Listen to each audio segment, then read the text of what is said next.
І для мене дуже важливо те, що, наприклад, там Юлія Володимирівна визнає, що енергетика є однією з проблематичних сфер в Україні. У нас можуть сходитись чи розходитись певні там технічні нюанси рішень. Разом з тим, вона визнає, що питання, наприклад, видобутку газу є надзвичайно важливим. Саме цьому я присвятила всю 8-му каденцію. І для мене принципово дуже важливо, що в парламенті будуть люди, які розуміють, що без збільшення видобутку природного газу в Україні немає ніяких розмов про те, що ми здобудемо якусь там енергонезалежність. Це все пусті балачки.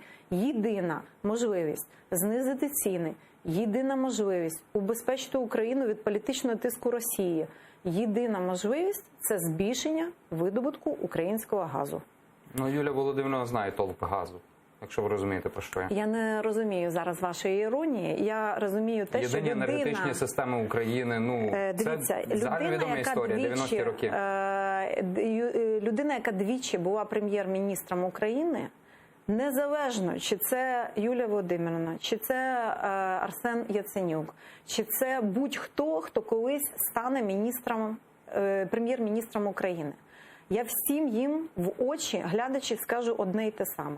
Якщо ви не розберетеся у питанні впливу проблематики природного газу на економіку України, ви не зможете бути ефективним прем'єр-міністром. При цьому можуть бути різні, ви розумієте, в світі є багато країн, які настільки ж залежні, як і ми, від енергоносіїв. Але тільки Україна знаходиться у такому дуже незвичному форматі залежності від Росії, війни з Росією, клімату, от такого, як у нас, зубожілого населення. Ми теж не можемо це ігнорувати. Тому що, наприклад, такі країни, як Литва і Латвія, да, у них теж немає там достатньо власних ресурсів. Разом з тим, вплив на їх економіку, саме питання природного газу, він дуже маленький, тому що у них немає такої промисловості, як у нас. У них не ті кліматичні умови. У них навіть система опалення трошки інакша, ніж у нас в Україні. Тому от я, як фахівець, я вважаю за потрібне діяти так.